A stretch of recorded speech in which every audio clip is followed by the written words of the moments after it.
The year is 3306, and in a lonely ship headed for Hutton, the apology officer has their feet up, back in a makeshift den in the cargo bay. With the controls locked for Hutton Orbital, there isn't much to do other than read through the weekly accident reports, highlighting the occasional line of text and tutting. The chair rocks backward and forward. Thirsty, the apology officer leans that little bit further back and pulls open the fridge. We say fridge, but the huge glass-fronted cabinet is a relic from the age of pre-FTL space travel. Humanity has no use for these anymore, Colonia being no further than a quick drive from London to Glasgow. Beagle Point? Short road trip across Texas. Grabbing the last can of iron brew from the cryopod, the apology officer starts as something buffets the ship in supercruise. A passing beluga on the way to visit the For the Mug beacon. But the inevitable happens. The chair tips just that millimetre too far. The apology officer experiences the "oh no" second and falls backward. The door shuts, latching, and the timer on the outside, coincidentally and conveniently for this sketch, sets itself for some time in the future. Time passes. The scene changes. There's a hum, and the frost on the glass pane starts to melt. The apology officer is slowly rotating within the pod, and then there's a ping.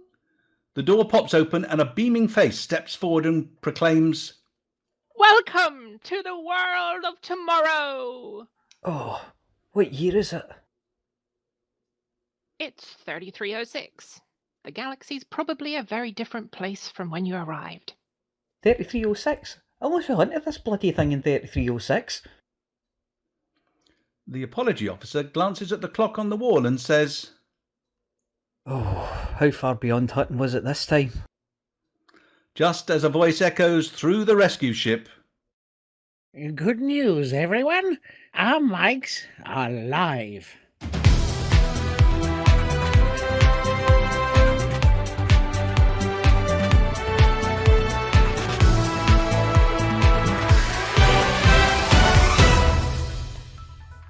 Good evening, everyone, and welcome to another week of Truckin' Good Radio, courtesy of Studio 5 here at Hutton Orbital.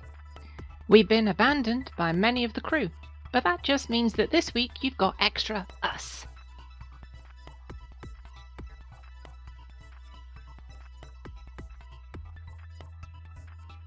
I think we've been abandoned by Flossy as well.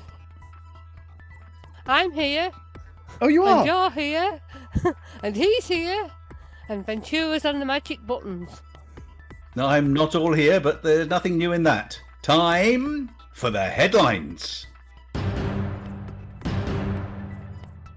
Fink fabricates fake Flagon, following Flossy's Fumbling Fluke Fragmentation Fiasco. Bottom of the class, or in a class of his own. High seas, high crimes and misdemeanours.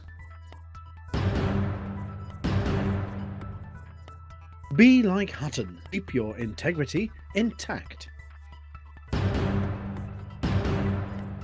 Atrus lifts the lid on the Thargoid stew. And our Norma Snockers is covering the Lou Snockers.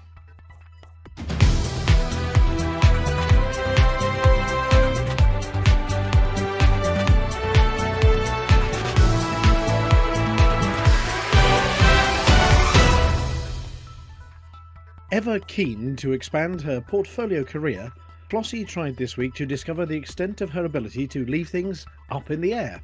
Yes, the Pilots Federation's favourite pilot donned the brightly coloured lycra, mounted her unicycle, rode into the ring and started to juggle with her precious assets, namely her fuel rat mug, a tennis ball, an emu's egg and her signed photo of Ed Lewis. All was well. She was demonstrating to Wrongway how she'd mastered the alternating toss, the 2-in-1, which, as you know, is using one hand and two balls, then showing her snatch following a flash, and was about to show how she could make them bounce when disaster struck.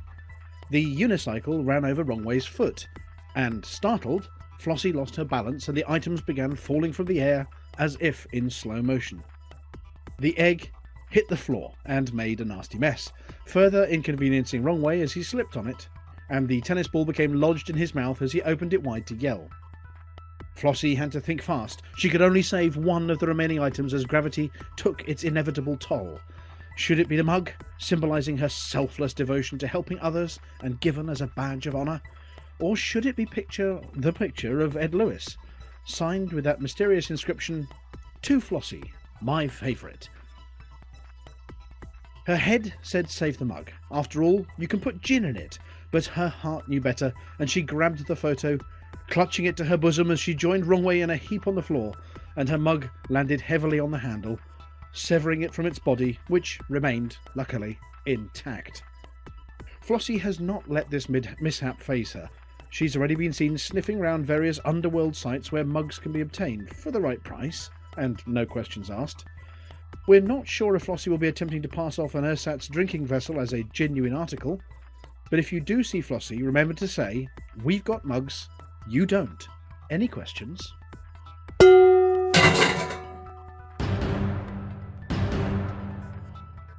As Operation Hot Mess surges ahead, one commander has followed what we like to call the Flossy navigation code and gone into reverse.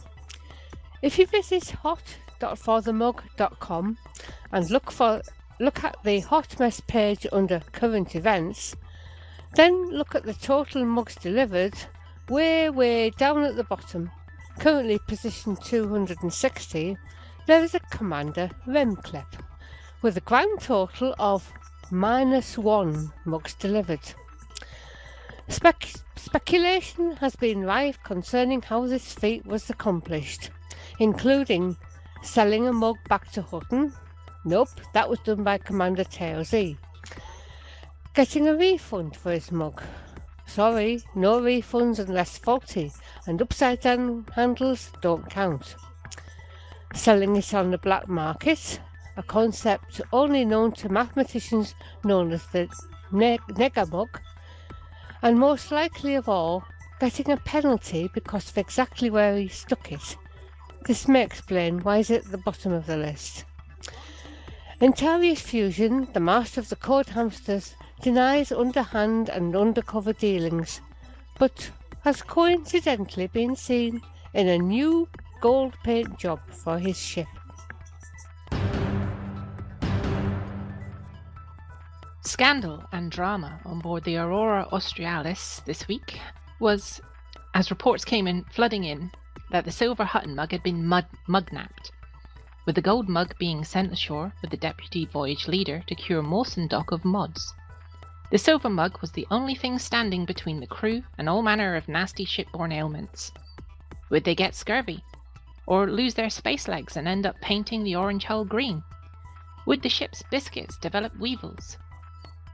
Commander Dogsbreath, voyage leader, sent out a number of very stern warnings to the culprit. All shore leave would be cancelled unless the mug was returned forthwith to its mug holder alongside his very important looking chair on the bridge. With no answer forthcoming, and the entire crew beginning to feel a little ropey, Hutton received a message with a picture of the silver mug, ashore at Mawson.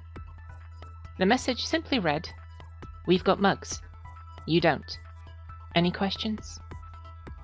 With a little detective work, it soon became apparent that the guilty party was a rogue fuel rat, and indeed had mug-napped this vital piece of ship's kit.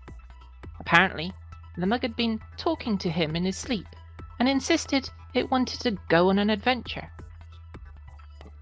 Our boffins have led us to believe that the fumes from the fuel can have strange effects on the human brain, giving fuel rats hallucinations, strange dreams, and causing them to hear all sorts of voices, which explains a lot about Flossie. Refueling operations completed, the mug made its way back to the Orange, roughly in one piece, and accompanied by a dog. Yes, the guilty party appears to have been told by the dog that it wanted to move house and insisted that it make the journey back to Davies. Unfortunately, Stay, the dog, was only discovered hiding in the Voyage Leader's office shortly after the Aurora had set sail back to Davies, so we'll be making an extended stay until he can be rescued by the next passing ship. Remember, pilots, don't sniff the fuel, and if you start hearing funny voices in your head, you've either been spending too much money with HCS, or the space madness has finally taken hold. Hutton's integrity has been called into question once again. Whilst no self-respecting trucker would venture out on a mug trucking voyage without their trusty mug and a hull that's firmly at 100%, the paint's another matter of course, over the years, lax shipboard routines have left many a ship with hulls that have all the stopping power of soggy toilet paper. Hull plates and bulkheads that on the face of it look nice and straight, well attached, certainly solidly sealed, may, under the surface, be suffering with plasteel corrosion known as the rot. Rivets that looked snug and tight might just not be holding things quite right. And the last thing any pilot wants is to see an unsightly bulge in their forward plates at an inopportune moment. This is a reminder to all pilots. Don't wait for your SOT once a year. Check your integrity every time you land, as you wouldn't want to have a smashing experience with your next cargo of Hutton mugs. Good evening, trackers. Atrus 5060 reporting in with the latest intel on the Thargoid War. Hackswing has been fighting alongside the AXI to finally lift the incursions in HIP 18613 and Evangelis. The fighting is still ongoing in Lembassa to lift the last incursion and drive the bugs back to the depths of space. The Eagle Eye network is still down, so there are no new targets being reported. But there's still plenty of work to be done, trackers. Operation IDA, or is it IDA, is still repairing stations, and there are still stations suffering from mods, so get tracking to fix the bubble. A special thank you's also in order to the lovely tracker who delivered the gin to the Gnosis again. We successfully subdued the Randy Boffins, and they're back to normal now that Valentine's Day is over. Stay tuned for orders from Hackswing. Good luck out there, trackers. For the mug. Incoming encrypted transmission. Decrypting. Decryption complete. Stand by for a message from Hackscom Actual. Good news, Hackswing. We continue to win the hard-fought AX conflict zones and defeat Thargoid forces. HIP 16813 and Evangelis are now free of incursion. Only Lembas in the Witchhead sector remains under Thargoid attack. Hey, maybe they'll attack Lothlorien next, or the Shire. Riley, you see that red light? Yeah, that means we're recording. Oh, sorry, sir, Tell you what, Riley, you feel free to finish this up. Oh, okay. Well, hi there, Hackswing. This is Corporal Riley.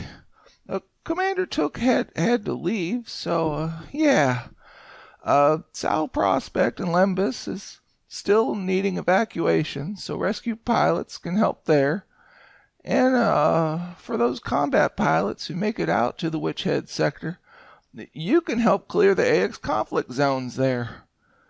Well, good luck, and stay safe out there, truckers. Keep your eyes on them signal sources and defend the mug. Hackscom message complete. Defend the mug. Encrypted transmission complete. Me again. Not much to talk about this week, but the most important thing is the 24-hour broadcast by the Pilots Federation as part of the Game Blast series of events.